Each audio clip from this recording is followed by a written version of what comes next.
मुझको बुलाएगा मैं काबे को देखूंगा ओ दिन भी तो आएगा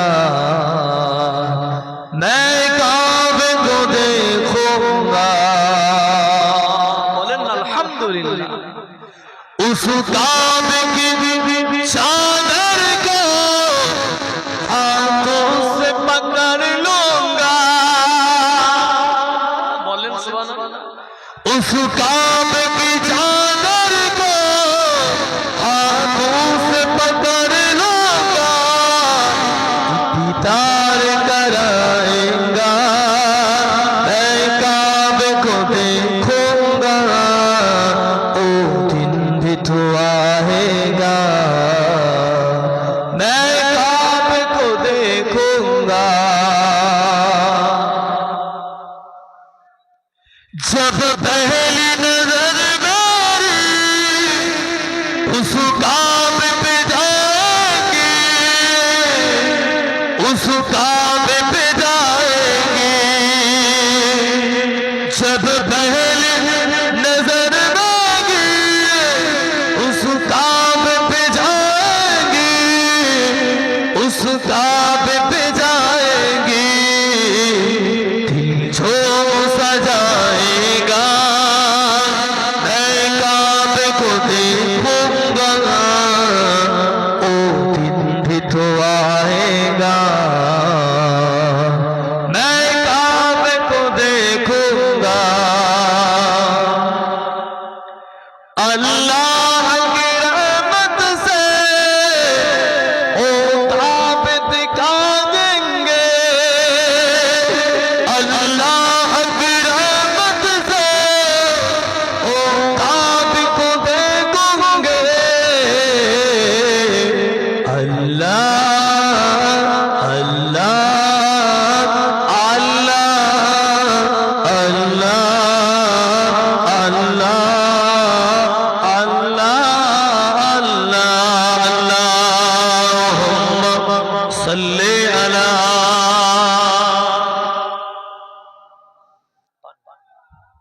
ওয়ালা আলি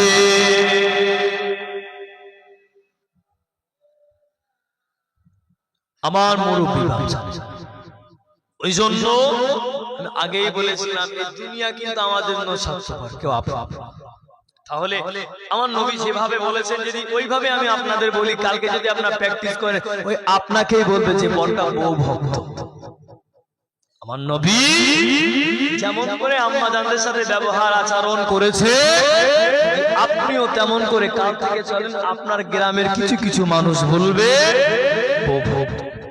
যদি আমার কোনো ভাই ডাবর নিয়ে যদি পানি আনতে যায় বলে কি বলবে বড়টা বউ চাকর হলি নাকি বউ যেটা বলে সেটা শুনে উঠে আর বসে তবে তার ভিতরে যদি ওই সুন্নাতটা থাকে না আমার হুজুর আলহামদুলিল্লাহ আল্লাহ পাকে নবী আল্লাহ রাসূল আম্মা জান আয়েশা সিদ্দিকা রাদিয়াল্লাহু তাআলা আনহা আম্মা জান হযরত আয়েশা সিদ্দিকা রাদিয়াল্লাহু তাআলা আনহা আম্মা জান রুটি বেলে ও যুবক ও মা দাদা মেরে বাগানে পুরি মুদাদ্দিদি গনেরা আম্মা জান রুটি বেলে আল্লাহ রাসূল জানের কাছে হাজির আম্মা জানের কাছে হাজির ইয়া রাসূলুল্লাহ হাবিবাল্লাহ ইয়া রাসূলুল্লাহ হাবিবাল্লাহ আল্লাহ পাকে নবী হুজুর নবী গলিলে বের যায় আপনি হলে রহমাতুল লিল আলামিন আপনি হলে দিন দুনিয়া বাদশা আপনি হলে সরকারে কায়নাত আপনার সাথে কারো তুলনা হয় না ইয়া রাসূলুল্লাহ হাবিবাল্লাহ আমি আয়েশা এই কাজটা করতে পারবো আমি আয়েশা এটা একা একা করতে পারবো আল্লাহ নবী ওই কাজে হাত বাড়িয়ে দিলে আল্লাহ নবী ওই কাজে হাত বাড়িয়ে দিলে আল্লাহ নবী রুটি বেলতে সাহায্য করলে আল্লাহ নবী আমির করতে সাহায্য করলে এটাই ছিল আপনার আমার নেতার আদর্শ বলে তাহলে আপনি রুটি বেলতে হবে না শুধু ডাবরটা হাতে করে নিয়ে পানি আনবেন তো সকালে কি বলে আপনার বিবির কাপড়টা যদি শরীরটা খারাপ থাকে একটু ধুয়ে মেলে দেবেন চারজন খারাপ ভাববে তাহলে নীতি আমাদের ঠিক করতে হবে। বলে মশলা আপনাদের শেখায়, বলেন যদি বাপের যদি 5 বিঘে জমি থাকে, যদি 2টো ছেলে থাকে, 3টে মেয়ে থাকে, জমি জায়গা ছেলেও পাবে, মেয়ে কি শাড়ি পাবে নাকি? পাবে তো, ঘোষণা দেয়। হকটা কিন্তু বুঝে দিতে হবে। শুধু হাজি হলে হবে না, হাজি হয়ে হজে যেতে হবে। বুঝলেন মুরব্বি? হজে গেলে হবে না, আগেকার থেকে হাজি হও, তারপরে হজে যাও। কথা বললে তাহলে বলেন এখানে তো কাবা শরীফ না, দিলে হজ কোথায় করবেন? ওটা হজে গিয়ে ওই সাদা রুমালটা ঘোমটা দিতে না সবাই এসে একেবারে মাথা নিচু করে, আগে তুমি এই ব্যবহারটা এখান থেকে শিখে, আগে হাজি হও তারপরে হজে যাও। তাহলে এই যে যখন বিয়ে শাদী হয়, বাইক দরকার হয় না, হয় না?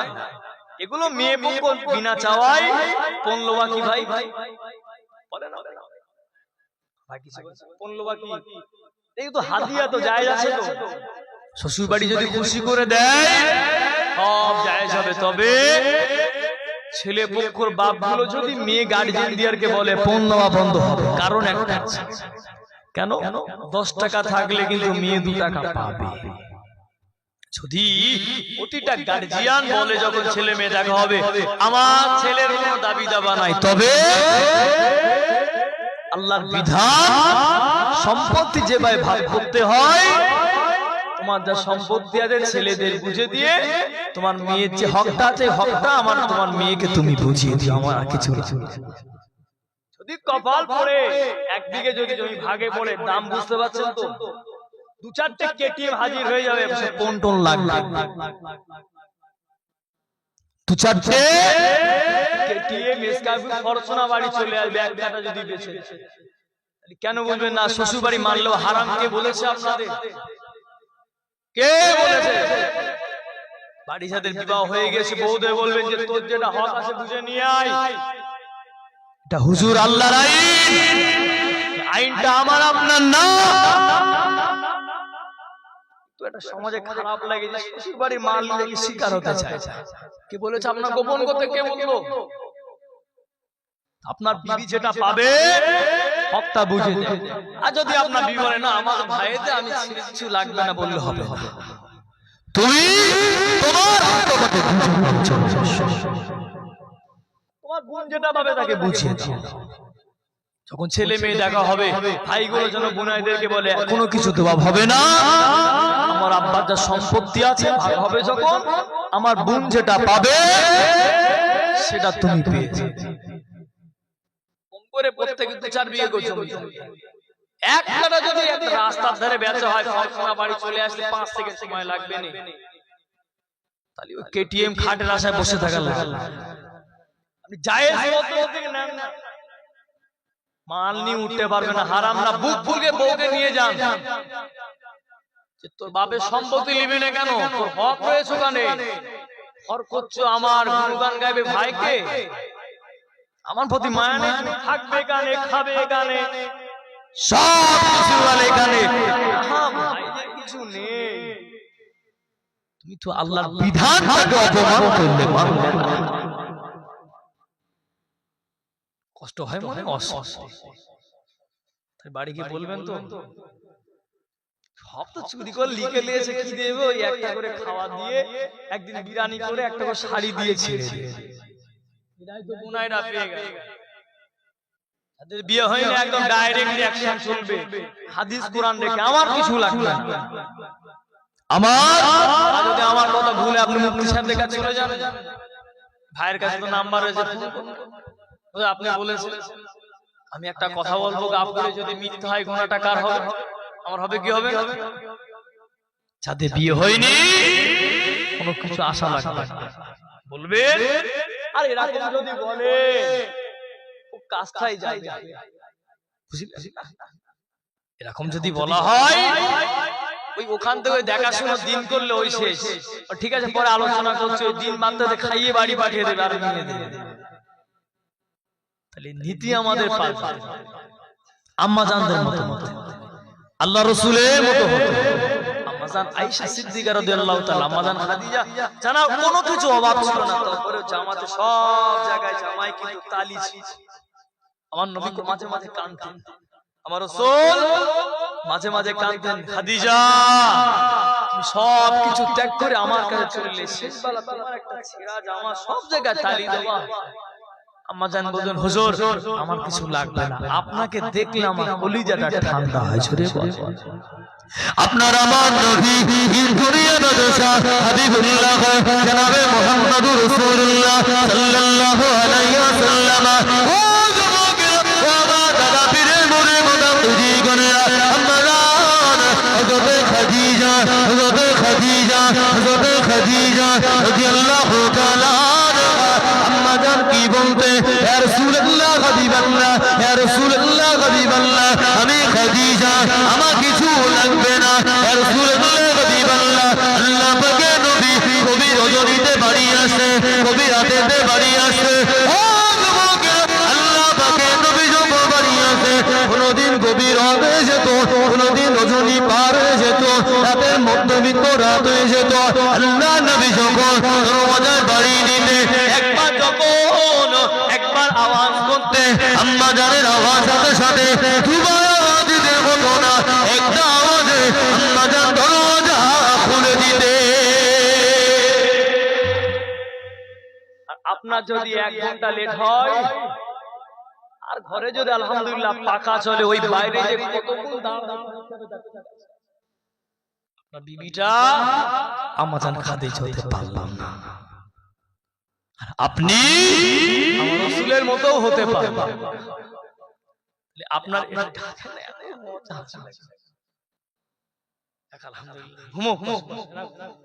বলে তাহলে কি হবে? আমার নবী যখন একবার শুধু দরওয়াজায় টোকা মারবে, আম্মা জান দরওয়াজা খুলে দেবে, হুজুর আসে। আর আপনার বিবিটা কি হবে? পাকা চললে ঘুম ভাঙে না, ডেকে ডেকে ঘুম ভাঙে না। আর যখন আপনি ডেকে ডেকে যখন পাবেন না, তখন আপনি কি বিসমিল্লাহ বলে শুরু পড়বেন, অন্য কিছু মুখ দিয়ে বার হবে? কি রে এখন উঠলি নে, তোবা ডাকলি হয়। তাহলে যা জানা আছে সব সেই সময় বেরোবে, এগুলার মুখে নিলাম না। তাহলে পরিবারটা কিভাবে রহমত আসবে?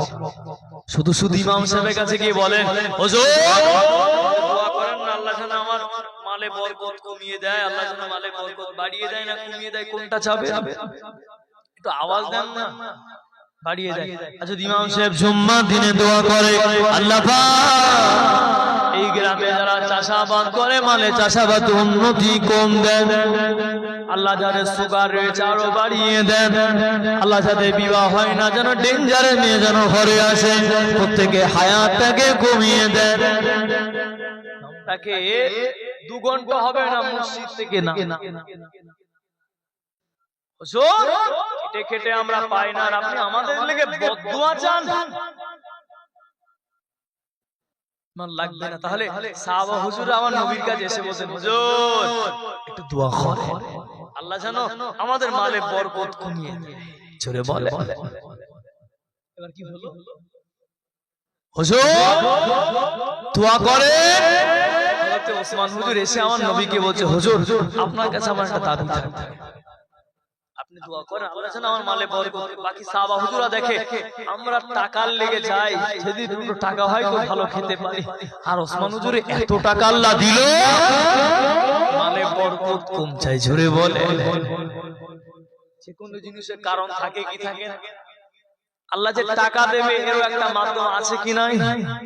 আমাদের বাড়িতে সেই মহব্বত নাই, শুধু দোয়া করলে যে চলে আসবে না।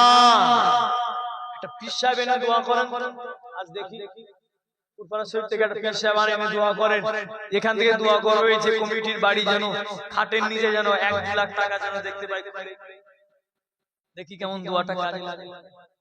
আমি যদি দোয়া করি আল্লাহ পাক তাহাজ্জুদ নামাজে এমন দোয়া করি, আল্লাহ পাক অনেক কষ্ট করি, অনেক কষ্ট করে লেখাপড়া করে আলেম ওলামা হলাম, আল্লাহ পাক আল্লাহ যেন বালিশ থেকে ঘুম থেকে উঠে দেখি আমার বালিশের নিচে 20,000 টাকা আসবে।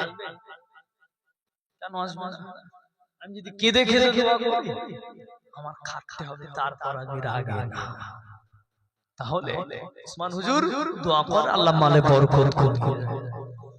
আল্লাহ পাকে নবী সাহাবা হযরত ওসমান রাদিয়াল্লাহু তাআলা আনহু হুজুর আমার নবীর কাছে এসে বললে, ইয়া রাসূলুল্লাহ হাবিবাল্লাহ, ইয়া রাসূলুল্লাহ হাবিবাল্লাহ, আল্লাহ পাকে নবী হুজুর বেয়াদবি গালি দেবেন না, হুজুর মুস্তাকি গালি দেবেন না, হুজুর আপনি দোয়া করে আল্লাহ যেন আমার মালে বরকতকারী কমিয়ে দেয়, আল্লাহ জানো আমি ওসমান আমার মালে বরকত কমিয়ে দেয়। ইয়া রাসূলুল্লাহ হাবিবাল্লাহ, এত মাল হয়ে যায়, ইয়া রাসূলুল্লাহ হাবিবাল্লাহ, এতটা মাল হয়ে যায় আমি ঠিক মতো মসজিদে আসতে পারি না, আপনার কাছে সময় দিতে পারি না, দিনের জন্য যেতে পারি না, দিন শরীয়তে কাজ করতে পারি না।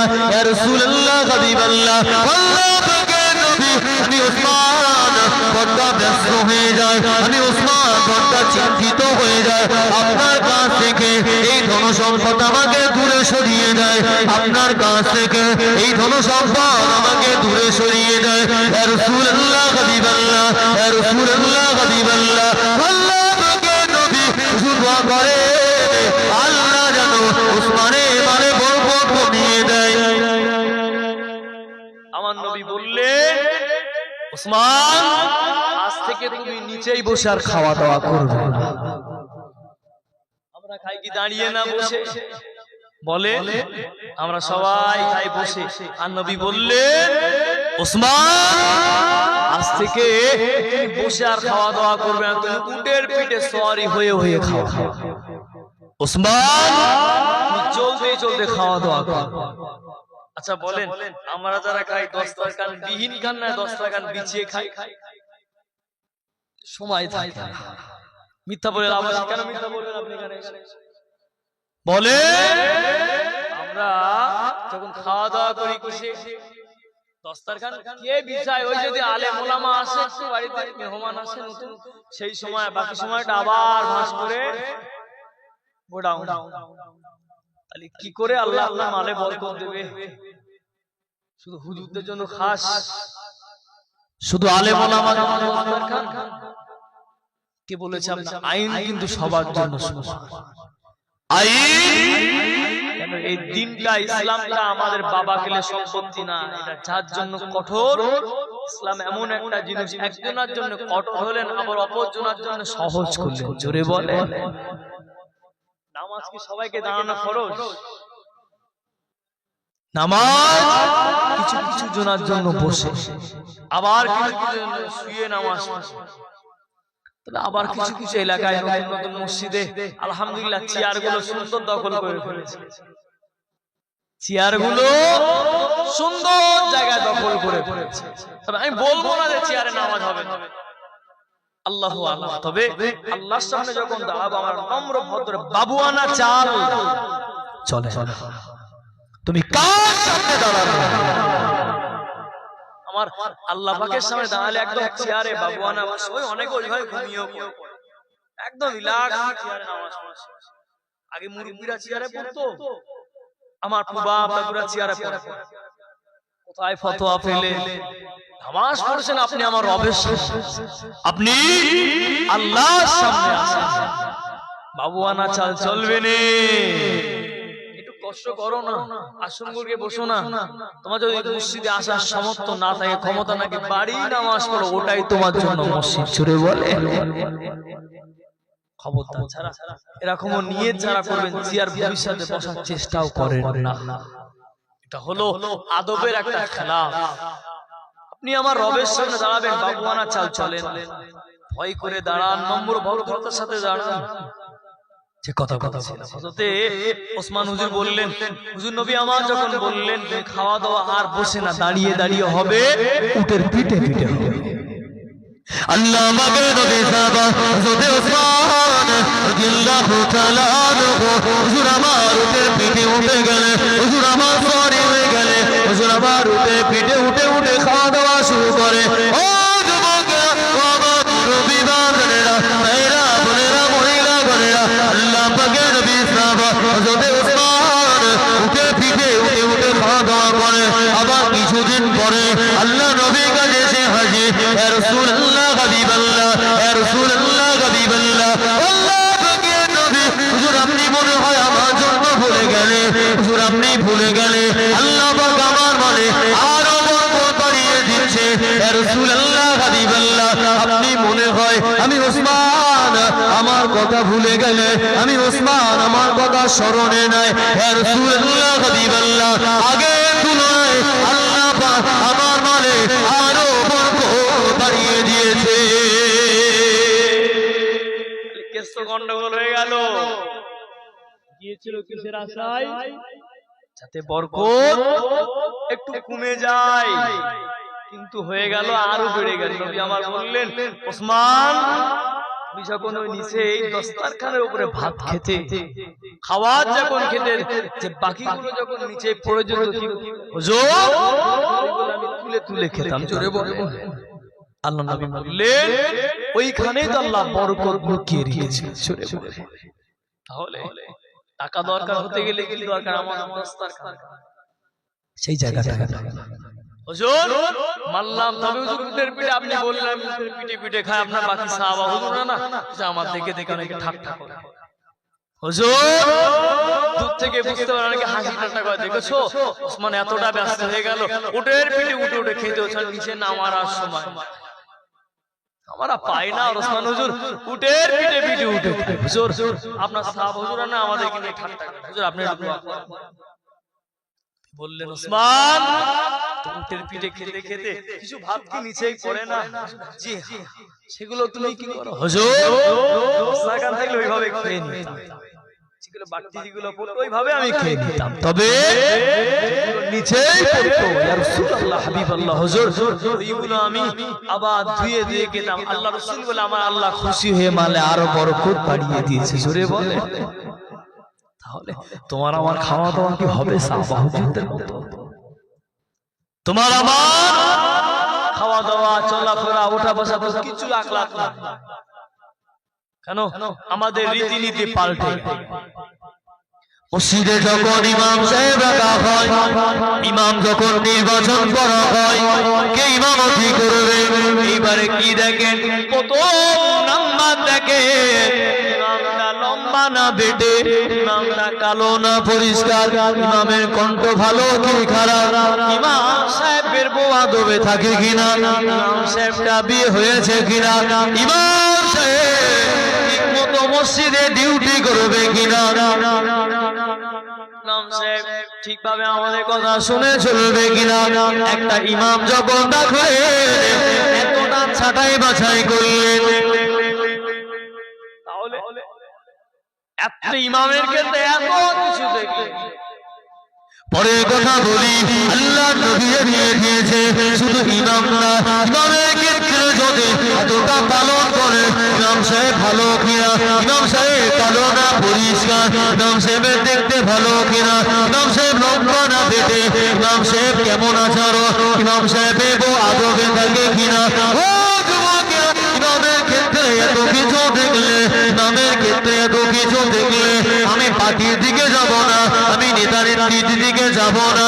বলেন তো দেখি, যখন এটা আমাদের মুসলিম এলাকায় যখন ভোট হবে, মুসলিম এলাকায় যখন নেতা নির্বাচন করা হবে, অন্য পাড়ার কথা বলি না, শুধু মুসলিম কমের কথা বলি, নেতা যখন নির্বাচন করা হয় একটা বাকি রেখে আপনার নেতা দাঁড়িয়ে রাখে কিনা, আপনার গ্রামে যিনি নেতৃত্ব দেবে, আপনার গ্রামে যিনি লিডার হবে, আপনার গ্রামের লিডারের ভোট আদবে থাকে কিনা, আপনার গ্রামের লিডারটা আপনার সুখ দুঃখে থাকবে কিনা, আপনার গ্রামের লিডারটা আপনার পাশে থাকবে কিনা, আপনার গ্রামের লিডারের মেয়েটা আদবে চলে কিনা।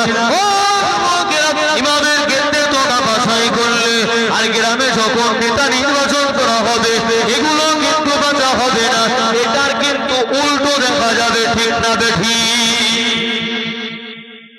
খারাপ লাগলো ইমাম সাহেব লম্বা কি লম্বা না বেটে, ইমাম সাহেব দেখতে ভালো না খারাপ, ইমাম সাহেব বউটা আদবে থাকে কিনা, ইমাম সাহেব মসজিদে ঠিক মতো ডিউটি করবে কিনা। তাহলে নীতি আপনাদের কোথায় গেল? একটা ইমাম যদি সামান্য একটা ভুল করে এই কিছু কিছু মুসল্লি সব পিছনে লেগে লেগে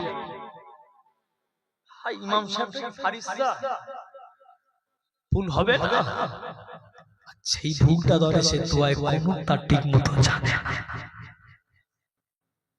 অথচ ইমামটা না থাকলে একটা ওয়াক্ত মসজিদে গিয়ে নামাজ পড়ার ক্ষমতা থাকে, এ ওকে ঠালে ওকে ঠালে ওকে ঠালে, তাহলে ইতি কোথায় গেল?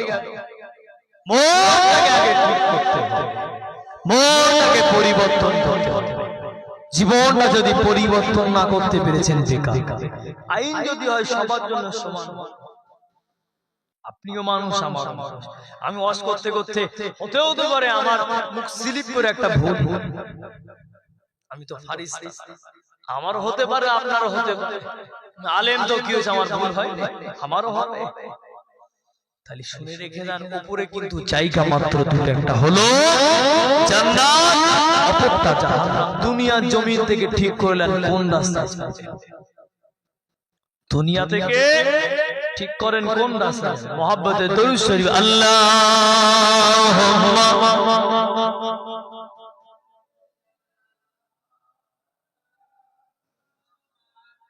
ওয়ালা আলি সাইয়্যিদিনা।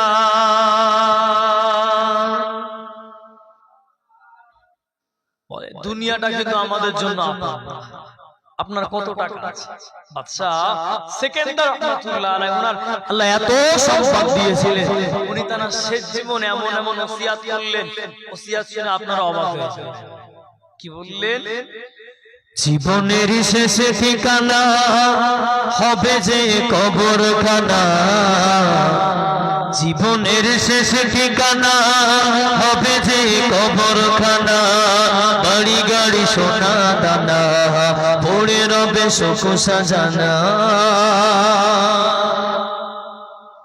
ছিল থেকে দুনিয়ার বাদশা থেকে গোটা পৃথিবী যার চলতো তার বিচার, গোটা পৃথিবী যার চলতো তার বিচার, মরণের সময় রাজা বলে যাই শোনো প্রজা, মরণের সময় রাজা বলে যাই শোনো প্রজা, দুটি হাত বাঁধিবে না যখন হবে মোর জানাজা, দুটি হাত বাঁধিবে না যখন হবে মোর জানাজা, প্রজা বলে শোনো এমন ওসিয়ত কেন, বাদশা বলে শোনো সবাই জানে যেন, প্রজা বলে শোনো এমন ওসিয়ত কেন, বাদশা বলে শোনো সবাই জানে যেন, খালি হাতে এসেছি আমি খালি হাতে যাব আমি, খালি হাতে এসেছি আমি খালি হাতে যাব আমি, কিছুই নিতে পারিনি দেখো সবাই আমার জমি, কেহ মরতের বেলায় করোনা দুনিয়ায়, অহংকারের বেলায় পড়ে রবে ধারায়, কেহ মরতের বেলায় করোনা দুনিয়ায়, অহংকারের বেলায় পড়ে রবে ধারায়, জীবনের শেষ ঠিকানা হবে যে কবরখানা, জীবনের শেষ ঠিকানা হবে যে কবরখানা, বাড়ি গাড়ি সোনা দানা পড়ে রবে শোক সাজানা, আল্লাহুম্মা সাল্লি আলা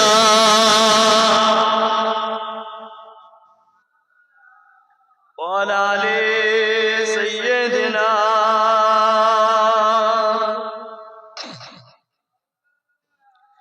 তোমার কলমা দরুদ পড়ি সকালে বিকালে, তোমার কলমা দরুদ পড়ি সকালে বিকালে, আশায় আমায় দেব চুমা, আশায় আমায় দেব চুমা, চরণ তলে তোমার কলমা দরুদ পড়ি সকালে বিকালে তোমার কলমা দরুদ পড়ি সকালে বিকালে যদি এই অদমের কোন সময় যদি এই অদমের কোন সময় সুযোগ মিলে তোমার কলমা দরুদ পড়ি সকালে বিকালে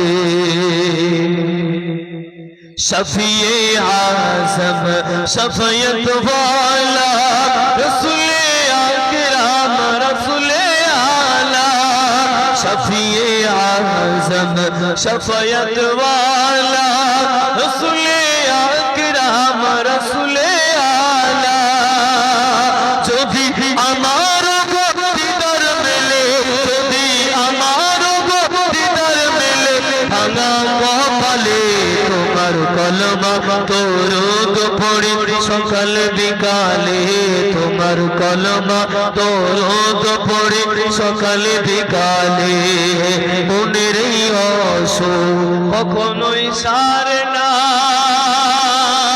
কিভাবে সারবে ঔষধ মদিনা মনের এই অসুখ একটু সারে না কিভাবে সারবে ঔষধ মদিনা কত দিনের রজনী যাই কেটে যায় কত দিনের রজনী যাই কেটে যায় চোখের পলকে তোমার কলমা দরুদ পড়ি সকালে বিকালে তোমার কলমা দরুদ পড়ি সকালে বিকালে তরুদে শান্তি সালামে শান্তি যতই জপি দূর হয় ক্লান্তি দরুদে শান্তি সালামে শান্তি যতই জপি দূর হয় ক্লান্তি মনে আমার বড় আশা যাব মদিনায় তোমার কলমা দরুদ পড়ি সকালে বিকালে আল্লাহুম্মা সাল্লি আলা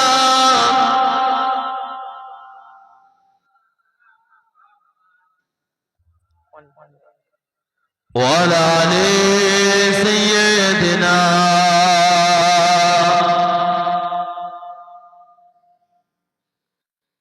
আমার নবী ওই জন্য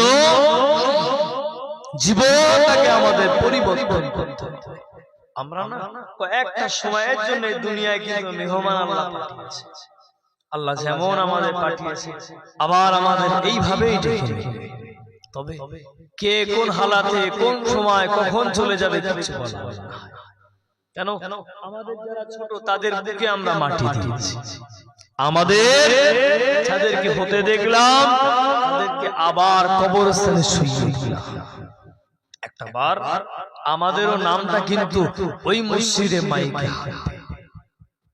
তার আগে কিন্তু আমাদের প্রত্যেককে পরিবর্তন দুনিয়ায় যদি মানুষের কষ্ট দিয়ে থাকে দুনিয়া জমিন থেকে ক্ষমা হুকুকুল্লাহ হুকুকুল ইবাদ হলো আল্লাহর হক অপরটা হলো বান্দার হক দুনিয়ায় যদি কারো জমি জায়গা মারেন অর্থ সম্পদ মারেন মনে কষ্ট দেন ব্যথা দেন আঘাত দেন সেই ব্যক্তি যদি ক্ষমা না করে আমার আল্লাহ ক্ষমা করবে না কেন ভুলটা আপনি করেছেন তাহলে আপনি নামাজ পড়েন না আল্লাহর কাছে তওবা তিল্লাহ করেছেন আমার আল্লাহ চাইলে মাফ হবে কিন্তু যদি বান্দার মনে যদি কষ্ট দেওয়া হয় বান্দার মনে যদি আঘাত দেওয়া হয় যতক্ষণ না পর্যন্ত এই বান্দা ক্ষমা না করবে ততক্ষণ পর্যন্ত ক্ষমা হবে না প্রথমে বলেছিলাম নীতি আমাদের মজবুত করতে হবে সামনে কি মাস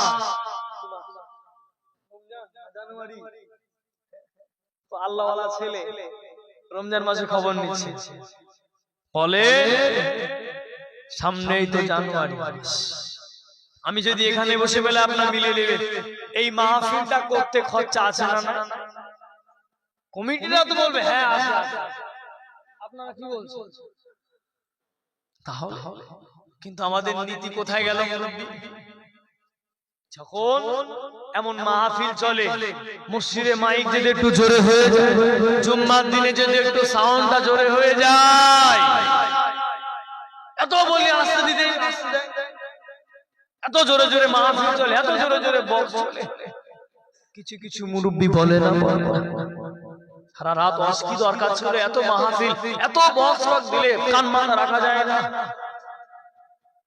কিন্তু ওই মুরব্বির ছেলেটা যখন ওই বাগানে গিয়ে যখন ডিজে চালাবে, তখন মুরব্বিটাকে বলবে, কি ব্যাপার চাচা,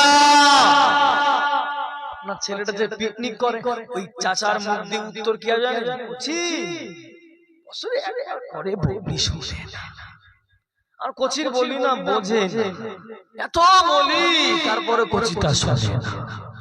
তাহলে দিন শরিয়াতের কথা বলতে গেলে কিছু কিছু মানুষের কানে লাগে, কোচিগুলো বাড়িতে মাইকটা আসে না, কোচিরা ঘুমায়, 3 দিন ধরে 2 দিন ধরে মাইক চলে, মানে তোমার একটা ভাই ঘুমাচ্ছে, এত জোরে জোরে চিল্লাচ্ছে, ঘুম ভাঙছে। তাহলে আমার নিয়ত এরকম, নিয়ত ঘুমালে কিছু হবে, কি বুঝলে? নিয়ত করে ঘুমালে, আমি কিন্তু হাসি ফাঁকি দেই, নিয়ত আগে ঠিক করতে হবে, তাহলে নীতি আমাদের ঠিক করতে হবে। আল্লাহ আমাদের প্রত্যেককে সুবুদ্ধি দেন, বলেন আল্লাহুম্মা, মুহাব্বতে দরুদ শরীফ, আল্লাহুম্মা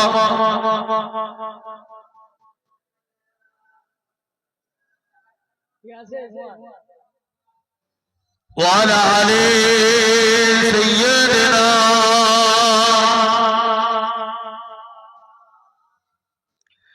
اللهم صل على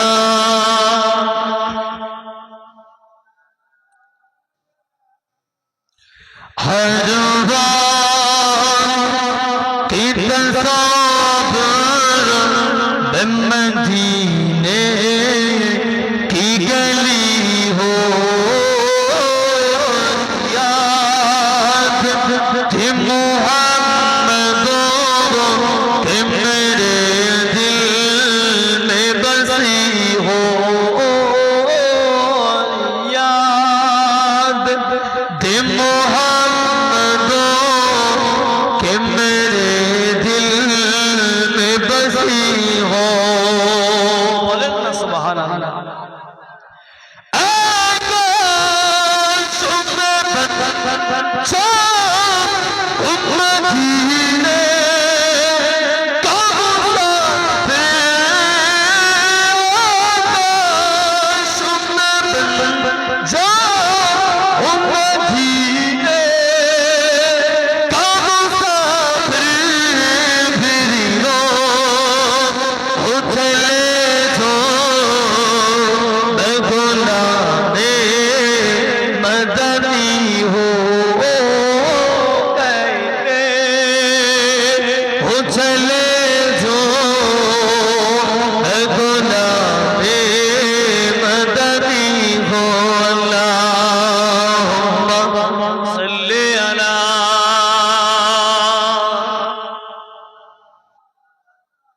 وعلى آل سيدنا. আমার ভাইরা, তাহলে আমি যেটা বলছিলাম, আল্লাহ পাক কাছে দোয়া চান, আল্লাহ যেন আমাদের মরণ যদি হয়, আল্লাহ যেন মসজিদে হয়, মরণ যদি হয় রোজা আলাতে হয়। আবার যদি মসজিদে যেতে বলি তখন কি বলে, শরীরটা খারাপ। আরে ভাই, শরীর যদি খারাপ হয়, যদি মরণটা মসজিদে হয়, এর থেকে সৌভাগ্যের আর কি আছে? কিছু না হলেও তো বলতে পারবে, আল্লাহ পাক আমার মরণটা আপনার ঘরেই হয়েছে। তাহলে নামাজের কথা বললে, কথা বললে শুধু শুধু বাহানা চলে, কতদিন বাহানা দেবে? অনেকে বলে আমি আল্লাহকে ভয় করি, তারপরে সিগারেট খাই, বিড়ি খাই, ও হলো মিথ্যাবাদী। যদি আমার আল্লাহকে ভয় করতে হবে, খেত আমরা ভাব গালে দেই না, না খেদে আমরা বুঝি কি করে বলো আমি আল্লাহকে ভয় করি, তারপরেও তো মিথ্যা বলো। তারপরে বাগানে বসে বসে গাঁজাই খাওয়া। কি করে বলো যে আমাদের মরতে হবে, নামাজ পড়তে হবে, তারপরেও তো জেনে জেনেও তোমরা নামাজটাকে ছেড়েছো। আল্লাহ পাক যদি বলে পাটকেল পোদা অমুক অমুক গ্রাম অমুক এলাকা অমুক পাড়ায় অমুক জলসা কমিটি, আমি কিন্তু ছোট করলাম না, অমুক জলসা কমিটি বলে। আপনারা সবাই তো আমার দাদা পীরের সিলসিলা মানুষ। আমার দাদা পীর রহমাতুল ওসিয়াত নামায় কি বলেছে, বছরে একবার হলেও ধাপ দেনা করে হলেও চেয়ে চেতে হলেও এমন মাহফিল করবে, দেখাতে পারবে। মুরব্বি বলেছে, কি বলেছে দাদা, আমার মুরিদ মুতাল্লি দিনদার নামাজ পড়বে, আজান শুনে মসজিদে চলে যাবে, কিন্তু আমার দাদা পীরের মুরিদগুলো সব উল্টো উল্টো চলছে।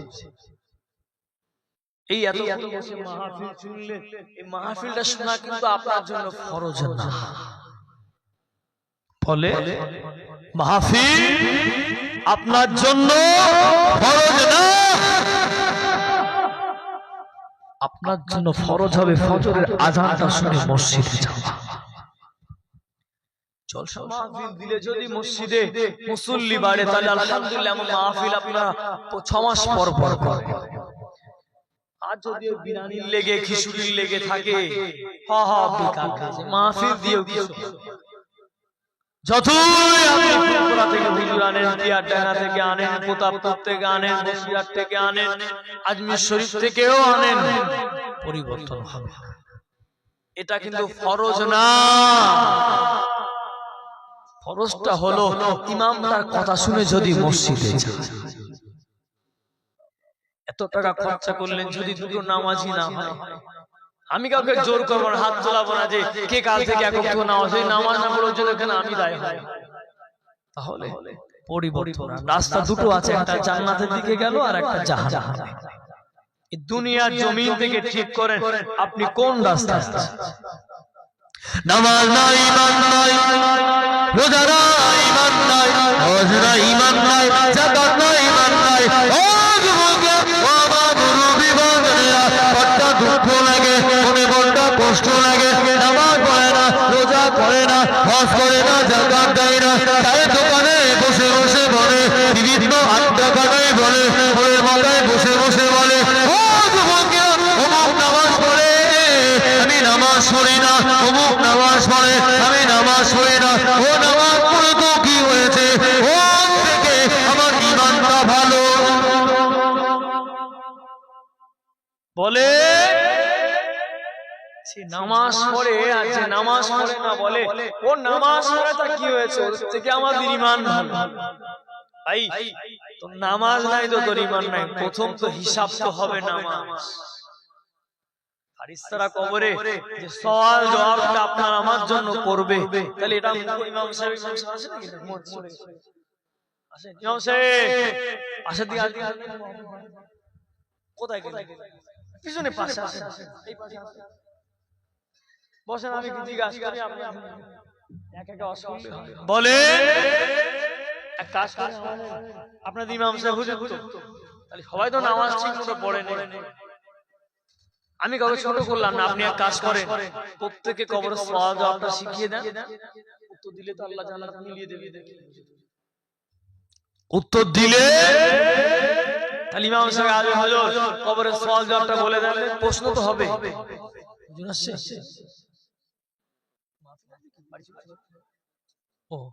তাহলে ইমাম সাহেব এসে শিখে নেবেন, হুজুর সওয়াল জবাবটা শিখিয়ে।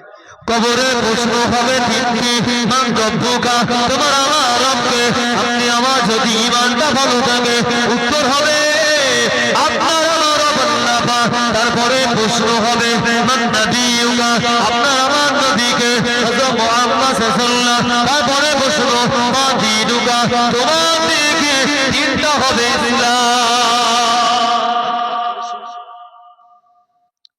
তাকবীর দেন, নারে তাকবীর, একসাথে বলেন নারে তাকবীর। সিলসিলায়ে মুজাদ্দিদুস সাফা, সিলসিলায়ে আবু বকর সিদ্দিক, নারে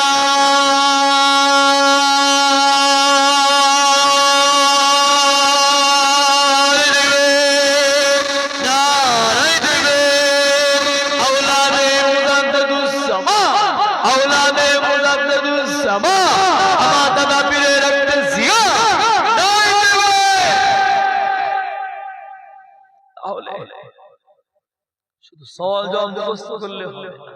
অপর জায়গায় বলা হয় কবরের প্রশ্ন হবে আবার একটা, আমার নবীকে দেখানো হবে ইনি কে।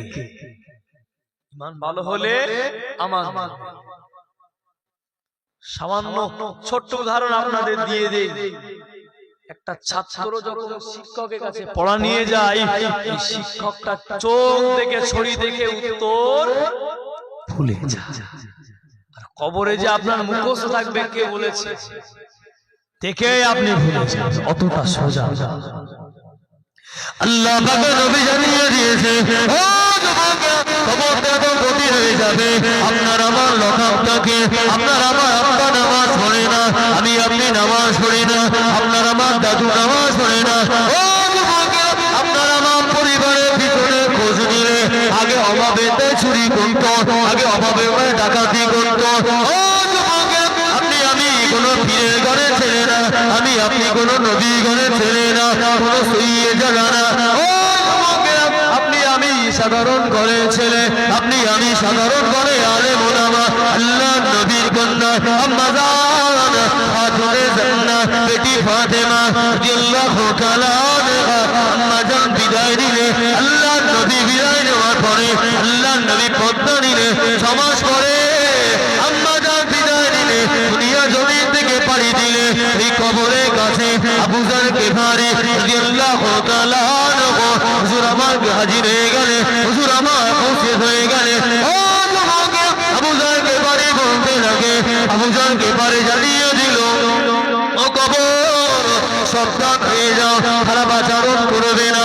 ও কবর সাবধান হয়ে যাও, আজে বাজে ব্যবহার করবে না। ও কবর তোমার ভিতরে আজকে খাতুনে জান্নাত আল্লাহ নবী কন্যাকে রাখলা, আল্লাহ নবী আদরের দুলারিকে রাখলা। ও ভাইজানের আমার, ওই কবর থেকে উত্তর আসে না, ওই কবরকে আবার জানিয়ে দিল, ওই কবরকে আবার বলে দিল, ও কবর তুমি সাবধান হয়ে যাও, ও কবর তুমি হুঁশিয়ার হয়ে যাও। তোমার ভিতরে আজকে এমন একজনকে রাখতে চলেছি, তিনি হলেন খাতুনে জান্নাত, মহিলাদের সর্দার থাকবে। ও কবর হাসান হোসেন আম্মা জান থাকবে। ও কবর তোমার ভিতরে শেরে খোদা আলী হুজুরের বিবি জান থাকবে। ওই কবর থেকে উত্তর এলো, আমি কবর কাউকে চিনি না, আমি কবর কাউকে বুঝি না, যদি আমলটা ভালো হয়, যদি নেকিটা ভালো হয়, যদি আমলটা ভালো হয়, আমি কবর ও আবু যার গিফারি তোমাকে বলতে হবে না, ও আবু যার গিফারি তোমাকে জানিয়ে দিতে হবে না। ও কবর উত্তর দিয়েছিল, আমি কবর যার আমল ভালো হবে তার সাথে ব্যবহারটা করবো ভালো, আমি কবর যার নেকিটা ভালো হবে তার সাথে ব্যবহারটা করবো ভালো, আমাকে বলতে শোনা। এবারে জোর জোর করে বলেন, তুমি আমি কোন নবীর ছেলে না, তুমি আমি কোন নবীর ঘরে বংশ না, তোমার আমার কোন পীরের বংশ না, কোনো কিছু বংশ না। তাহলে আপনার আমার জন্য কবর কি উত্তর দেবে? কথা বলে নবীর কন্যার ক্ষেত্রে যদি এমন বলে, যদি আমাদের পরিবারের পিছন দিক দিয়ে খেয়াল আসে, যদি খেয়াল করা হয় অবস্থা খারাপ হয়। আচ্ছা খেয়াল করলে আপনার সামনে দিকে আসে, নবী একটু আগে আগে